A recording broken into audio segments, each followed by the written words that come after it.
Welcome to the Pick Six Podcast here at the Fountains of the Bellagio, CB Sports HQ. Lovely fountains at work all week.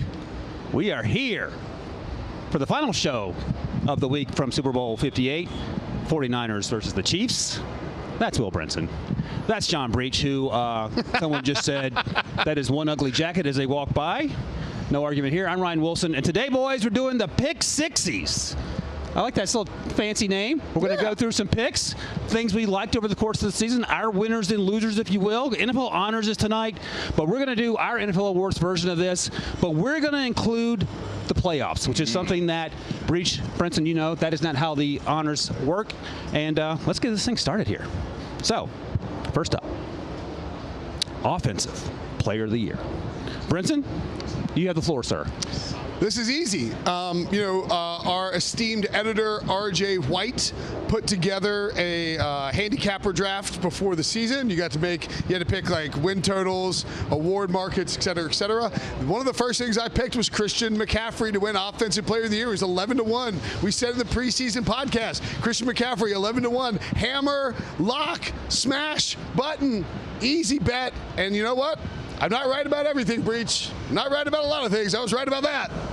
Brinson, you are right about 5% of the time. I disagree with you 98% of the time. But for this one, I absolutely agree with you. This feels like the easy pick I don't want to shoot down in case somebody else has another vote. But look, this is the NFL's leading rusher in 2023. He's been such a weapon for the 49ers. If you take him out of this offense, are they in the Super Bowl? I'm guessing no. So Christian McCaffrey, as Brinson said. That's a great point. He wins it even without the playoffs. They don't beat the Packers or the Lions without McCaffrey. Yes. The same can be said about Tyreek Hill and the Chiefs in the playoffs. Oh, wait, they did not beat the Chiefs and Miami Dolphins. But Tyreek Hill is my guy. Wow. He would have been my guy pre or post playoff performance because he is so important to what they do. A little fun fact for you here, boys. He led the NFL in terms of targets for his team. He was targeted 37% of the time. That was the highest rate in the NFL. 13 receiving touchdowns, first in the NFL. 1,799 yards, first in the NFL. And Breech, he led the NFL in explosive plays with 46. Ooh. It's hard to argue that Tyreek Hill over the regular season was not the MVP. I've got a number for you. And then what did he do in the playoffs? I forgot. Hey, he scored the only touchdown they had, and he had 64 receiving yards. What does the number 62 mean to you? When I say 62, do you think about the number of receiving yards that Tyreek Hill had against the Chiefs both times he played them in losses? Wilson, what say you? Oh, he asked you, but yes, that's exactly what I think. But about. I didn't pick Tyreek Hill as my Offensive Player of the Year. Yeah. Okay, so we have to come to some conclusion here. I guess if we're just doing the Democratic vote, you guys win 2-1. Yeah, McCaffrey's the pick, dude. But do I get more weight or no? No. Okay. Because you're the host? If anybody gets more weight, I think it would be me. I was going to say because I'm the best-looking person on the set, but we can go. All right, so Brinson wins in terms of the weight category there. All right, Christian McCaffrey, congratulations. You are the inaugural winner of the Pick Sixies for Offensive Player of the Year. And quickly, pick didn't change for Brinson for the regular season. And Breech, you were okay regular season-wise with McCaffrey as well? I think he's going to win the award. NFL Honors is going to give him the award. I think he's going to be the winner. Postseason only embellished his resume. It didn't embellish, whatever you want to say. It didn't factor in though. And to Wilson's point, I thought Tyreek Hill, Christian McCaffrey, neck and neck at the end of the regular season, but then McCaffrey blows it away if you had the postseason, which is what we're doing here on the Pick Sixies. If Tyreek Hill had been on the 49ers, you guys would be voting for Tyreek Hill right now. All right, next up, Defensive Player of the Year. Because offense is what everyone talks about, but defense is where you make your money. I just made that up. Breech, feel free to use it. Brinson, let's go. What do you got? Defensive Player of the Year. I think I went, you could go. I went Myles Garrett. I don't think that I'm. You seem pretty pumped about it. You're really selling us on it, Brinson. This is one where I'm like, you know what? I think Myles Garrett sort of wins by default. I mean, he had a great. The Browns made the playoffs because of their defense. They got there because of their defense. Now, the defense didn't show up on the road this year. The defense sure as hell didn't show up in Houston against the Texans, but they got there because of their defense. Myles Garrett is the focal point of that defense. It sounds like the Tyreek Hill argument, but in reverse. It does. It doesn't sound very good coming out of my mouth. I'll be honest.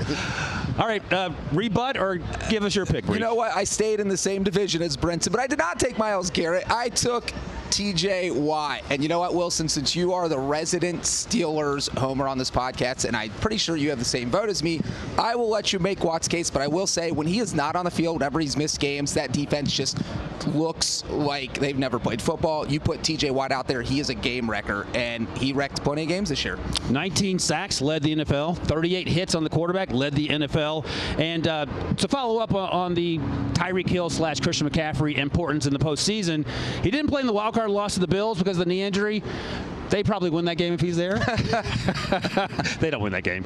And by the way, if they do, then he's my MVP without question. Right. Yeah. I'll ask you guys a question here. What is the Steelers' record without TJ Watt? 0-17. Not far off. 6-11. What would the Steelers' record be if me give you Kenny the Pickett was their edge rusher and TJ Watt was quarterback? Oh, they would be undefeated. 17-0. They are 1-11.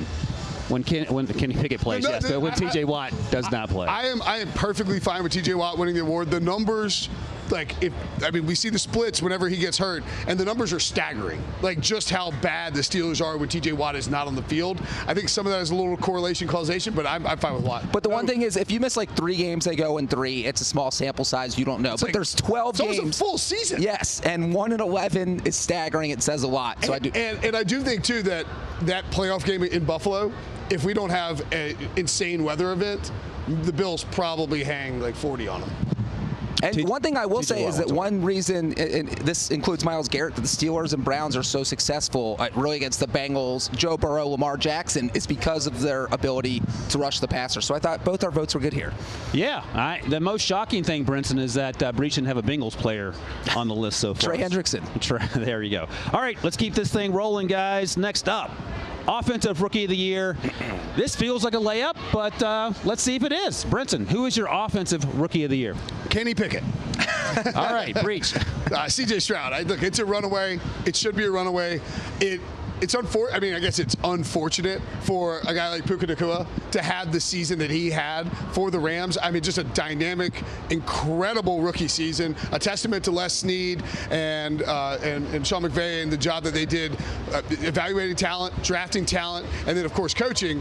But C.J. Stroud has to win it with that performance at quarterback, one of the all-time performances by a rookie quarterback in their first season. You take a team that had the worst record in the AFC last season. You put a rookie quarterback back there. You don't expect them to make the playoffs the next season, and that is exactly what happened here. I agree with Brinson. I would love to make an argument for Puka Nacua because it's just so phenomenal, and probably almost any other year he wins Offensive Rookie there, but not the year we get stuck going up against C.J. Stroud, who took the hapless Texans to the playoffs, so I agree with Brinson.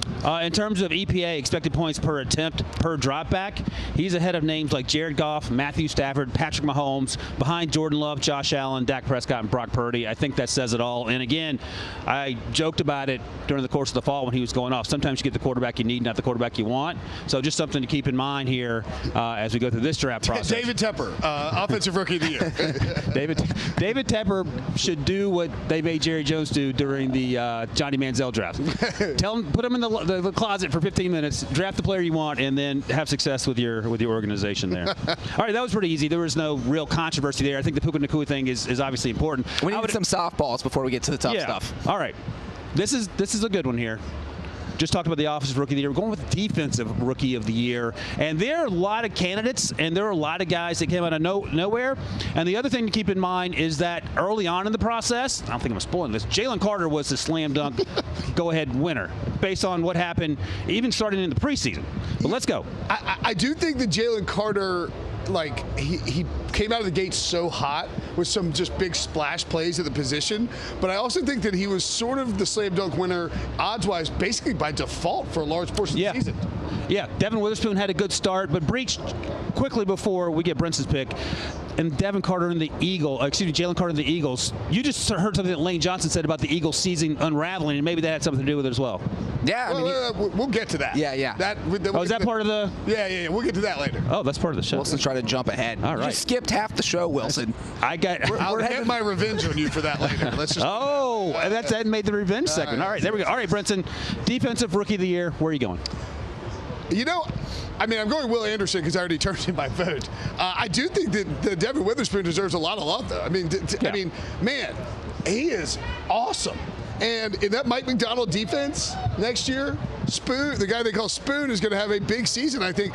I'm going to go Will Anderson because, as good as C.J. Stroud was, the Texans made the playoffs in large part because Will Anderson came on like gangbusters down the stretch, piled up a bunch of sacks, and looked like the elite defensive player that we thought he was going into the draft.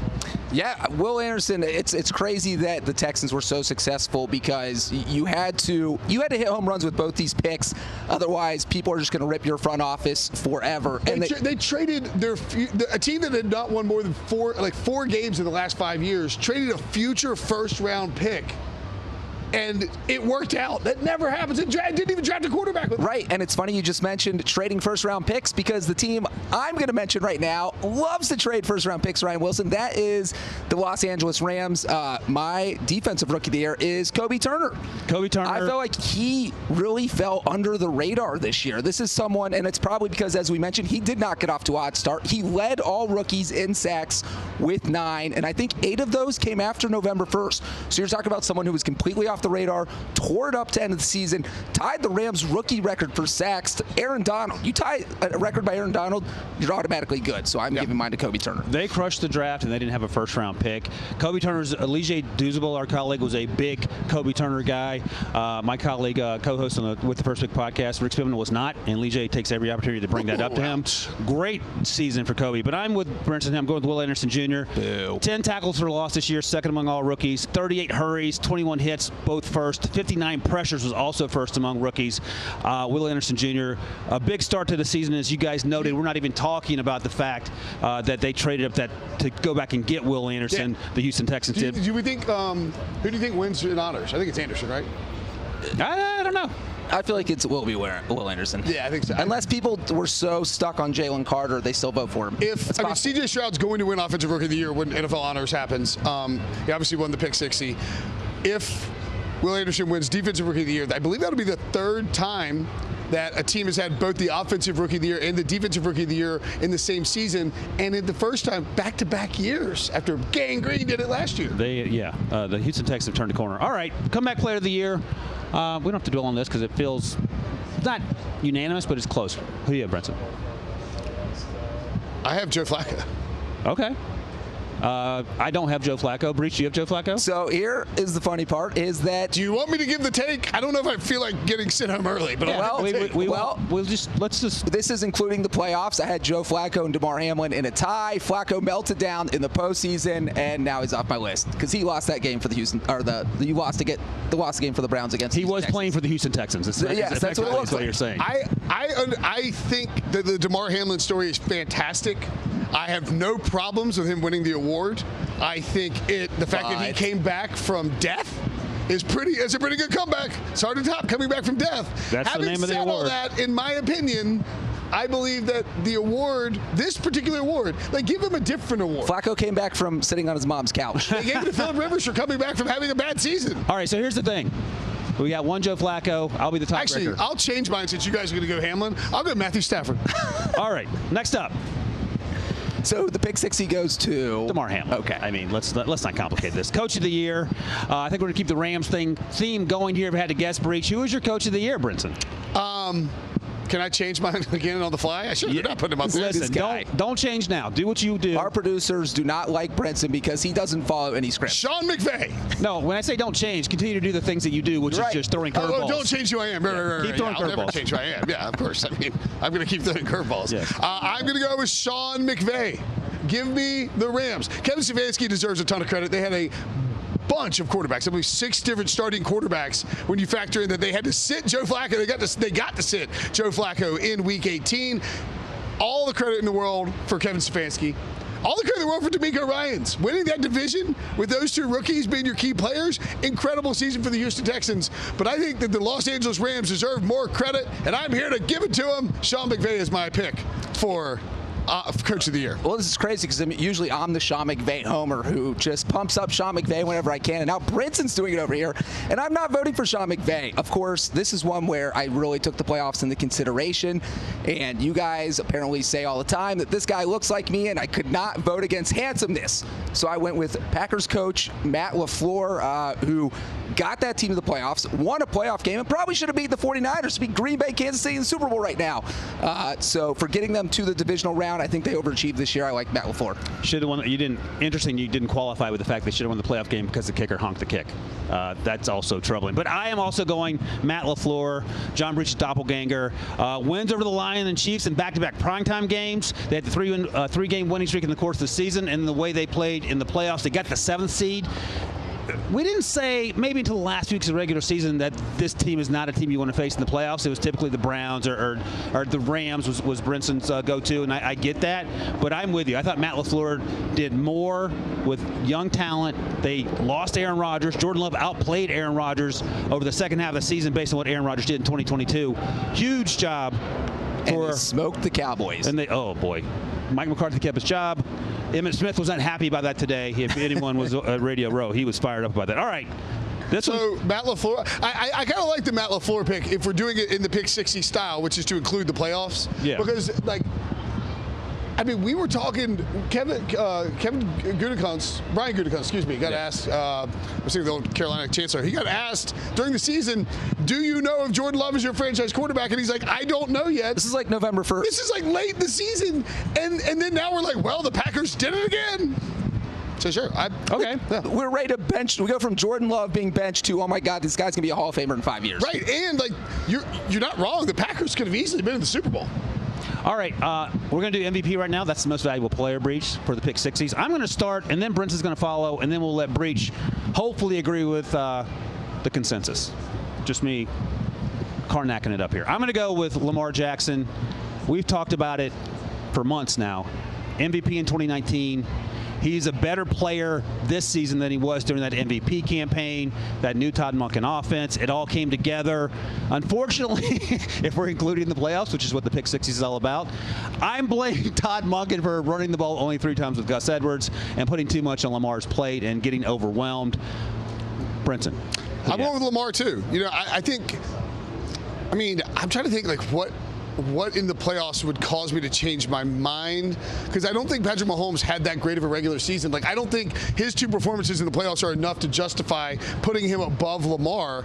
And if we are counting the playoffs, Lamar had 1 bad playoff game. But he had 1 good playoff game. 6 bad quarters. He had 6 bad quarters, but he had 2 good quarters. And he didn't have to play the first weekend of the playoffs because he was so freaking good in the regular season. Lamar Jackson. Well, obviously, Brinson is staring at me because he knows I am about to vote against him. Wilson over here is saying that he's going to blame Todd Monken for putting too much on Lamar's plate. That's literally the definition of the MVP. If you want a lot on your plate so you can will your team to the win. Lamar Jackson could not do it in the AFC title game. He got shut down on the big stage. And Brinson, you said Patrick Mahomes had 2 big games, but the Chiefs won 3. He played well enough in the first half against the Ravens defense that was all they needed because the Chiefs defense played so well. Played really well in the 4th coldest game in NFL history in the wild card round. Outdueled Josh Allen. The postseason pushed me over the edge. If this was just regular season, I agree with you guys. Okay. Patrick Mahomes in the Super Bowl, I'm taking Patrick. I think it would be a really, really interesting debate if they included the playoffs right now with the award. Because I think a lot of people, I wish we had old Petey Prisco up here to ask him what he would do if he would change his vote from Lamar to Patrick Mahomes if we included the playoffs. All right, that's it for the pick 60s. We're going to take a quick break. When we come back, more Super Bowl coverage, maybe a little Hall of Fame conversation right after this from the Bellagio.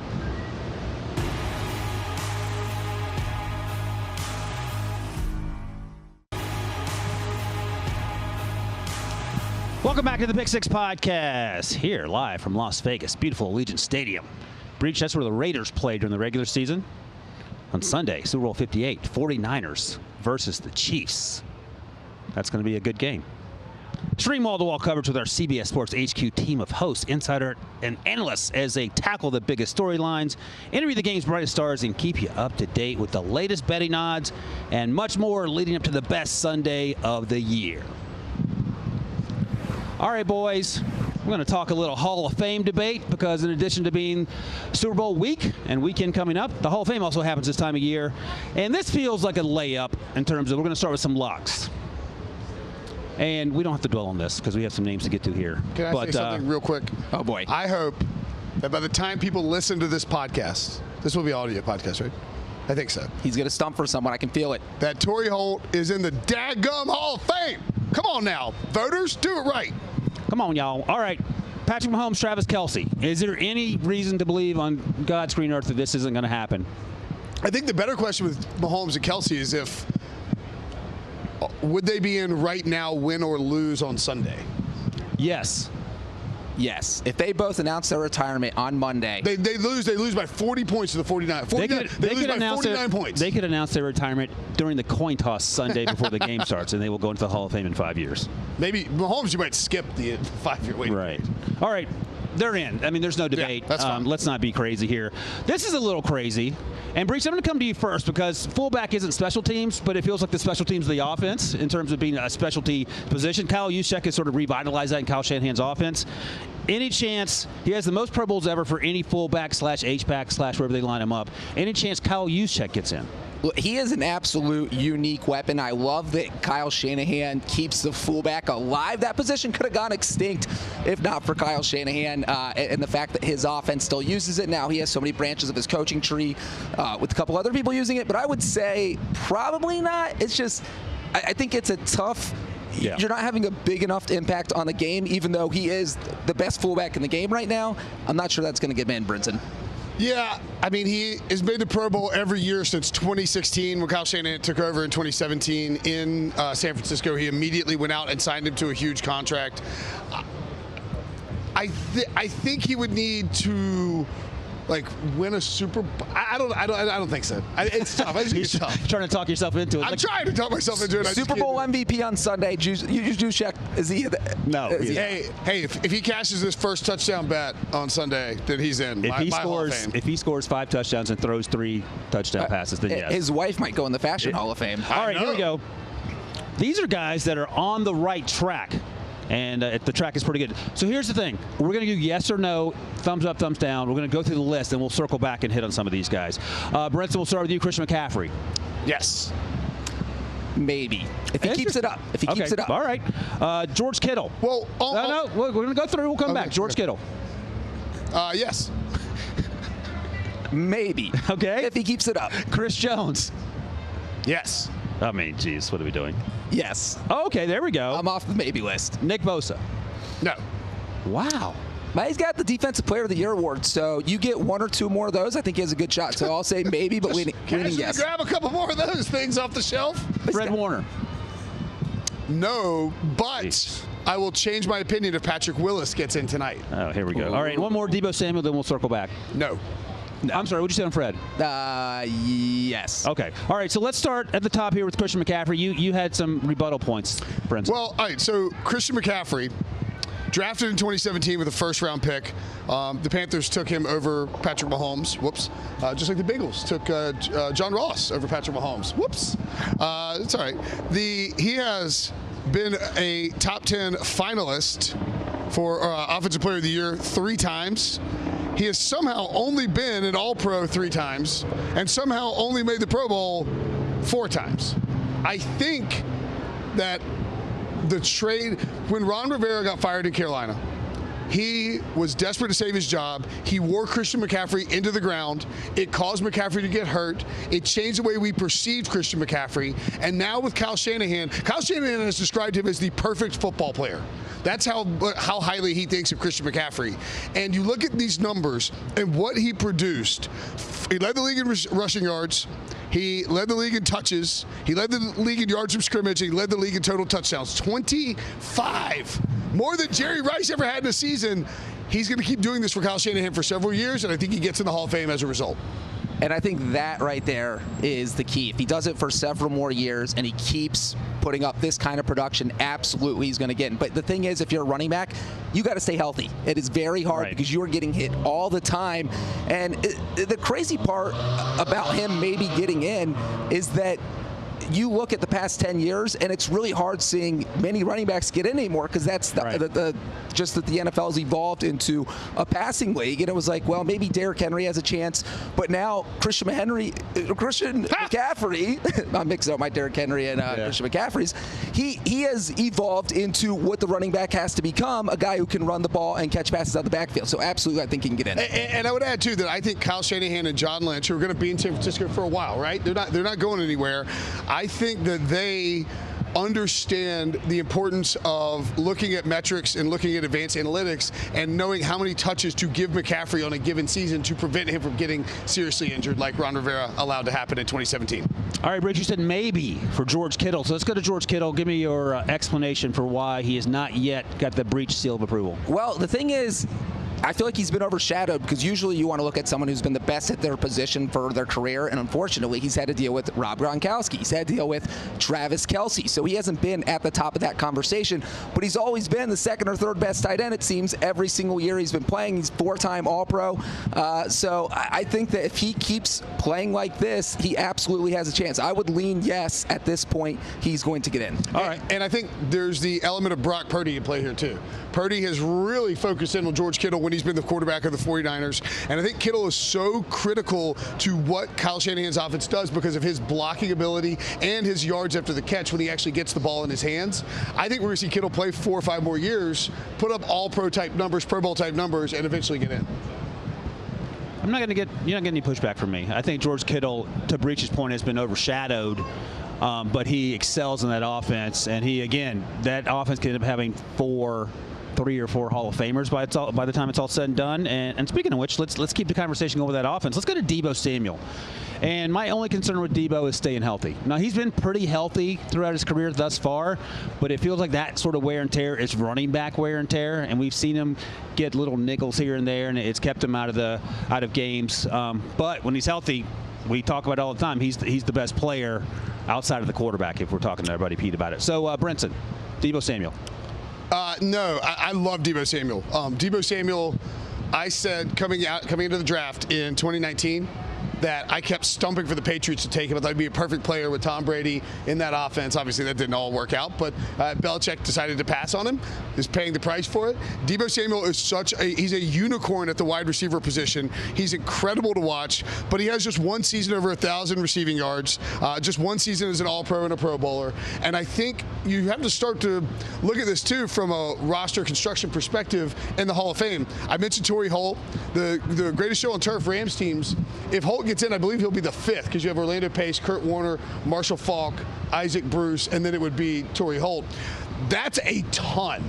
Like, you have to win a Super Bowl, get back to another Super Bowl, and really change the way that offense is run in the NFL. And that's what the greatest show on turf did. I don't know that we can get up to, how many are we going to have on this Niners team, I guess is what I'm asking. Because Trent Williams, I think, probably going to be a Hall of Famer. Yeah, and I think one thing you just mentioned with Deebo about his only one season over 1,000 yards is that he's such a dynamic player that almost hurts him because he's going to finish with some rushing yards, he's going to finish with receiving yards, but he's not going to put up the same amount of yardage that Tyreek Hill might because the 49ers have so many weapons.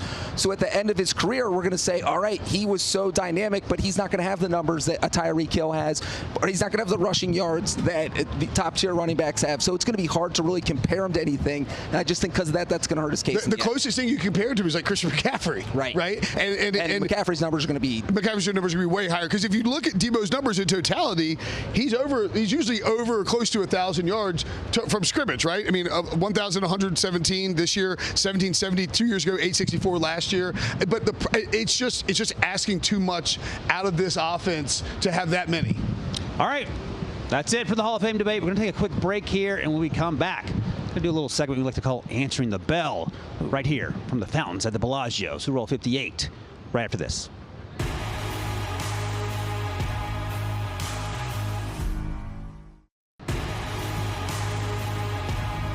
Welcome back to the Pick Six Podcast here at the fountains from the Bellagio. That's Las Vegas, Breech. What do you think? I think I might jump in the fountains when we're all done here. Is that legal? It got cold quick out here. Yeah, don't jump in the fountains. That's a substantial fine, I've been told. So stay out of the fountains. Enjoy the beautiful scenic of Las Vegas. But that brings us to Answering the Bell, presented by Ring, as we dive into the Pick Six Awards. So what does that mean? Brinson, you had the first category of teams and players that answered the bell. I tried to spoil it earlier in the show. Sure did. Let's get to some revenge game topics as I sort of spoil it for you there. So, producer Debo and I, as we do before every podcast for all 2,200 episodes that he produced. That's actually, I think it's 2,200 episodes. Jeez. Debo did the math and technically he listened to me talk for what amounts to a full Debo get hazard consecutive pay? year. How does that work? So what's that? No, yeah, he gets hazard pay. So Debo and I were talking about this on the phone as we were in our pre-pro meeting. Revenge game, the revenge game of the year. Now we're including the playoffs, so yes, we could say that Jared Goff getting his revenge against Matthew Stafford could be the #1 revenge game. That would be my honorable mention, though, and I think we got to go to the regular season. And I get a little revenge on Debo, who left the pod because he was so successful. He got a promotion by naming the Eagles the loser of the revenge game, courtesy of another Debo Samuel, who made it a point to let everybody know the 49ers wanted revenge against the Eagles, and they went out and got it with a butt kicking in Philadelphia. And Lane Johnson, Breech, what did he even say on Radio Row about this? That the 49ers broke the Eagles. They broke the Eagles. They ruined the Eagles' season. The Eagles were trending towards a possible return to the Super Bowl, and the 49ers, who are in the Super Bowl, broke the Eagles. Debo destroys Debo, revenge game of the year. Debo on Debo crime. And that was, of course, revenge game for last year's NFC Championship. Yeah, of course, yes. All right, Breech, you are a special teams correspondent here at the Pick Six Podcast, so it is no surprise that your awards section here is special teams oriented. What are you doing? This is most outstanding performance by a kicker, which is what everybody was dying to find out who was going to win this award. We have the moment is here. 4 nominees. Number 1, Jake Elliott, 59-yard field goal in the rain to send the game against the Bills into overtime, a game that the Eagles eventually won. Number 2, Brandon Aubrey, going perfect for almost the entire season until he missed 2 kicks in one game. Jason Sanders, Dolphins kicker, 5 field goals against the Cowboys, including a game winner. And number 4, our boy, Dare Aguibolale. I knew I was going to mess that up. Yep, there you go. Kicks a field goal. He's a running back. He kicked a field goal for the Texans. Awesome. That was one of the coolest moments of the year. Wilson, the winner here, Brandon Aubrey. For a guy to come in, be a first-year kicker, really a rookie, but I don't think the NFL classifies him as one because he had some pro experience before. MLS, played soccer in college, and he shows up to Cowboys camp, dominates the game, sets the NFL record for longest field goal ever in a first quarter when he hit a 60-yarder. I mean, his year was nuts. One of the best kicking seasons in NFL history by anyone, let alone a first-year kicker. So, Brandon Aubrey, you get the pick 6E. Well done. All right, I'm going to go with what we have titled the best full name performance by a quarterback, and that came about because when Geno Smith had his breakout season in 2022, I looked up his name, and it happened to be Eugene Cyril Smith III, and we sort of ran with that. Ironically, Eugene Cyril Smith III is not on the list here, but that's okay. He is the award's named after him, so we'll go with that. Let's start with Andrew Stephen Locke, who took over for Eugene Cyril Smith III and powered that Seahawks win against Debo's hapless Eagles. That was the thing that actually happened in real life. Coleridge Bernard Stroud IV. We've talked about C.J. Stroud, of course. He arrives throwing for 470 yards, 5 touchdowns against Tampa Bay in a shootout. And the funny thing about C.J.'s full name is, we were talking to Will Anderson on the Draft Podcast back in the fall, and he's like, Coleridge? I had no idea that was his name. He looks like a Coleridge, like he's running a law firm. And finally, Breech, you had trouble with Dare's name. I have to say Tua's full name here. Tuaniga Mane Olepola. Not even close. Donnie is his middle name, which is awesome. Tagovailoa. So Tua went off, dropping 70 that day against the Broncos in a hapless effort by that Denver team. They bounced back later. And, of course, Lamar Demetrius Jackson Jr. throws for 5 touchdowns against that Dolphins team later in the season for first place in the AFC. But, boys, I'm going with one of the best players in the NFL, a top 5 quarterback already, Coleridge Bernard Stroud IV. Speaking of that 70-point game, by the way, do you know what Russell Wilson's full name is? No, I don't. Russell Stover Wilson? Russell Carrington Wilson. Oh, okay. He looks like a Carrington. He looks like a Carrington. See that? Carrington and Coleridge acts like out. a Carrington, too.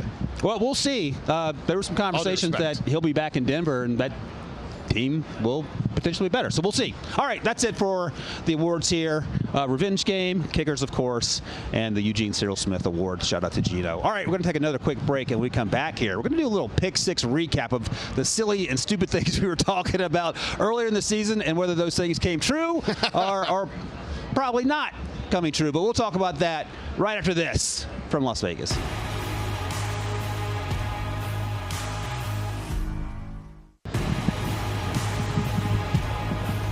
Welcome back to the Pick Six Podcast, coming to you live from Las Vegas, Super Bowl 58 between the 49ers and the Chiefs. Look at Allegiant Stadium there. And right there, that's Bellagio. You look closely there, you see Terry Benedict shaking his fist at old Danny Ocean. We're back here. It's ridiculous. Pick Six Podcast. Will Brinson, Johnny Breech. John Breech stole that jacket from Terry Benedict. At his jacket. Yeah, that's something here. All right, I've already been cussed at twice just while we've been... Not cursed at. You've been cussed at. That's how uncomfortable that jacket's been. All right, we're going to go through some of the storylines. And let's be honest, we've had some pretty nutso storylines over the course of the Pick Six Podcast history, certainly this season. Brinson, I'll come to you first. This is not even nuts. It's just terrible luck. 4 plays into his season, that was a wrap. Of course, I'm talking about Aaron Rodgers will make the Jets great. How'd that work out? Well, I mean... It's a pretty easy answer. I don't know what you're... Not well. Not great, Bob. I mean, look, this is a team that was the offseason. The entire offseason was about Aaron Rodgers and about the Jets and about how he was going to make the Jets great again or make the Jets great for the first time. In a long time. 4 snaps in, he tears his Achilles. Who could have thought a 40-year-old quarterback on a wet and rainy field? Oh, they have footage. Yeah. It's a disaster. Stinks. I wanted to see Rodgers and get a full season out of him. Hopefully we get that in 2024. Breech, let me ask you, obviously he didn't come back, but do you feel better about the Jets in 2024? No. Not at all. Look, he's older. He's coming off an Achilles injury. I actually feel worse about the Jets. You have no idea what you have in Aaron Rodgers. He's missed an entire year. And I do think it's crazy that we literally spent 4 straight months talking about the Jets nonstop every day on every single podcast. And as Brinson said, 4 snaps in and was like, okay, well, we have 24 hours more of Aaron, and then we're just going to forget him. And it's also worth noting that, remember, this game took place on September 11th. It was in New York. It was the first Monday Night Football game of the season. And when this happened, and he got hit, it was like, this offensive line is kind of a problem. And he goes down, and then with the slow-mo, remember, it was like he jogged off. He kind of like watching it in real time, and it didn't be like, oh my God, is this actually happening? And then we see the slow-mos, and there's like the ripple up his calf. I mean, this has happened so long ago, and yet it's still like surreal that it actually went down. Things went so sideways in such a hurry. By the end of the season, Garrett Wilson said this cannot continue in terms of the way the Jets were going. Breech, I'll come to you because this feels like a Johnny Breech fun story. Tommy Cutlets, Tommy DeVito. I literally said Tommy Cutlets and went right to Danny DeVito. Tommy DeVito ended up being the best quarterback for a stretch in New York with the way he played for the Giants. His agent got some run. That was a fun story. His agent was on Radio Row doing interviews. Good for him. Make it happen.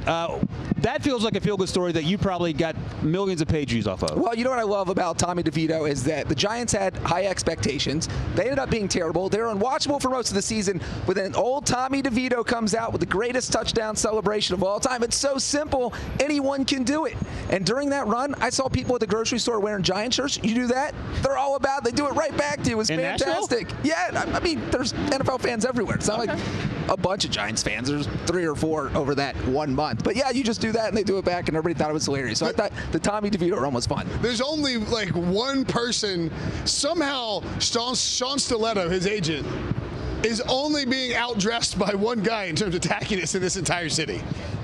Let's not name names. But he's sitting in between us. But he's sitting right here. I'm having dinner with him tonight. We're going to wear our coats together. That would be heinous. All right, Brinson, I'll come back to you because this was your comeback player of the year, if I recall correctly in the previous segment here. But we were all on this boat. January, Joe Flacco leads the Browns to the Super Bowl. I said early on, like, they're going to win a playoff game. Didn't happen, but I thought Joe Flacco was not even obviously. I mean, it couldn't have been more obvious. A turning point for the Browns season. I think the Joe Flacco thing, the Aaron Rodgers thing, the Tommy Cutlets thing, like, how can people believe that the NFL is scripted? Look at the stories that are happening just naturally.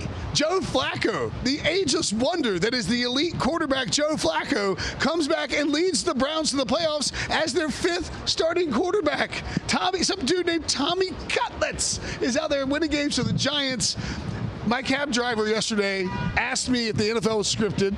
He also asked me if Taylor Swift was a psyop for a political candidate. Brinson, you're not allowed to ride in cabs in Vegas anymore. I'm just saying, people actually think the NFL is scripted. How can you think that when these storylines that happen in real life are just that insane?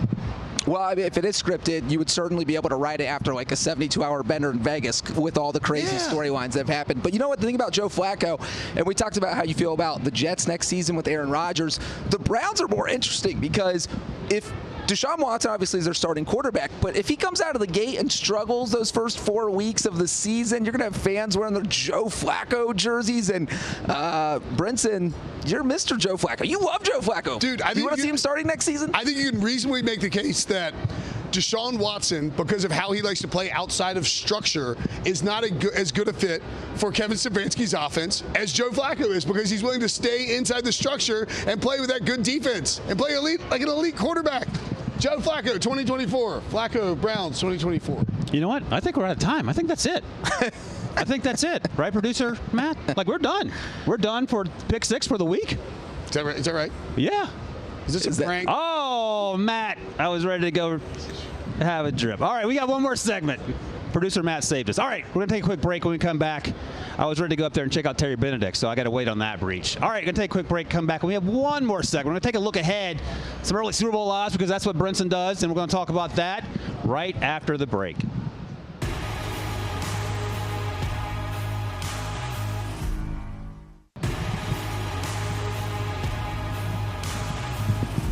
Welcome back to the Pick 6 podcast here at the Fountains at the Bellagio. Las Vegas, Nevada. That's the proper way to say it. Breach. Super Bowl 58. 49ers Chiefs. All right, let's get to it. I'm going to run through these pretty quickly so we get our Super Bowl picks in. Brinson, early 2024 MVP before we get to our Super Bowl picks. I think that this guy deserved at least one MVP vote in 2023. I think he could have been considered a comeback player of the year as well. And I think he's going to win the MVP next season when the Los Angeles Rams and their offense, second year of Puka Nacua, Cooper Kupp at full health, everybody rolling, Kyron Williams, a stud, Matthew Stafford, your 2024 NFL MVP. All right, I like it. What do you got, Breach? Well, that's funny because I am going to pick the guy that Matthew Stafford beat in Super Bowl 56 as my 2024 MVP. Shock me. And that is the quarterback of the Cincinnati Bengals, Joe Burrow. Look, Joe Burrow came off his ACL injury a few years ago. What happened? The Bengals went to the Super Bowl. Coming off the wrist injury this year, I think this is going to be a guy who is going to be out for blood, and he's going to get the Bengals back to the Super Bowl. I'm going to go with the player who just had his high school renamed after him. Or maybe they renamed the street in front of the high school. One of the others not important. Brock Purdy, Chandler, Arizona. I'm going with Brock Purdy next year. I think he's going to have a good Super Bowl. I won't tell you if they'll win. We'll talk about that in a second, but I think he's going to parlay that into another great season. By the way, did you see that TikTok that went viral where the guy absolutely obliterates Burrow and calls him just mid? It's pretty good. Did I see it, or did everybody send it to me? I've seen it 412 times. All right, let's do a longest shot but has a chance to be in the Super Bowl conversation next year. If you want to pick a winner, we'll do that quickly. A team? Yeah. Los Angeles Rams. That's not. I mean, that they have the shortest odds on the Will Brinson list. So I think they're like 25 or 30 to 1. I mean, that's a pretty good 30 to 1. 30 to 1. That's a pretty good number. I mean, look, they have a tough road. They've got to play, of course, the 49ers twice. They're in that division. It's going to be tough to beat them. 49ers got really lucky, I think, with the injury luck and everything this year. You can see maybe they get a little banged up, maybe a little hangover, win or lose. The Rams have great coaching. They have done a fantastic job developing talent around Matthew Stafford, and they have an elite quarterback who will one day be in the Hall of Fame. Breach. I am not going to go with the LA Rams, even though I actually like that pick a lot. I'm going to go with the Green Bay Packers. That's a good one. That's a good one. Look, we saw what they did this season. The 49ers are absolutely the team to beat in the NFC, and the Packers proved they can go toe-to-toe with them. They have a very smart coach. Jordan Love plays very much within Matt LaFleur's system, unlike the quarterback before that who would always go off script. And you could see it on almost every play that LaFleur would just be so frustrated and think, I can't do anything because he's a 4-time MVP and he's going to do what he wants. That was the Aaron Rodgers era. The Jordan Love era is a full go now, and I think that they might be able to get to the Super Bowl with I'm going to keep it short and sweet. Houston Texans build on what they did this year. All right, let's do Super Bowl picks. Brinson, we'll run through these. What do you got? I got the Kansas City Chiefs. Look, everybody's on the Chiefs. A little concerning. The line keeps moving towards the Niners. I think the Niners can win. No doubt about it. I think it'll be a close game. I think it'll be a low-scoring game. But at the end of the day, the Chiefs have Patrick Mahomes and Andy Reid and Travis Kelce. What did I say the weeks leading up to the playoffs, Wilson? They might just flip the switch and be great on offense again, and they've done that. Mahomes has been fantastic in the postseason. That's why Breech named him his MVP. 24-21, Kansas City. And I very much cannot pick against the guy I just named MVP. My concern with the 49ers is their defenses just look so bad in the playoffs. They really struggle for 3 quarters against the Packers. Then you look at what happened against the Detroit Lions. Horrible in the first half. You can't play like that against Patrick Mahomes. So if something like that happens and the Chiefs jump out to an early lead, it's over. I think that is going to happen. I think the Chiefs win by double digits, 31-20, just exactly the same score as Super Bowl 54. Brinson talks about flipping the switch. I almost feel like Sean Merriman should be their mascot with us. Remember his flip the switch celebration? Yeah. That would be awesome. I'm going Chiefs too. It's not hard, guys. Don't make it complicated. But guess what? We're done. Our Super Bowl coverage here.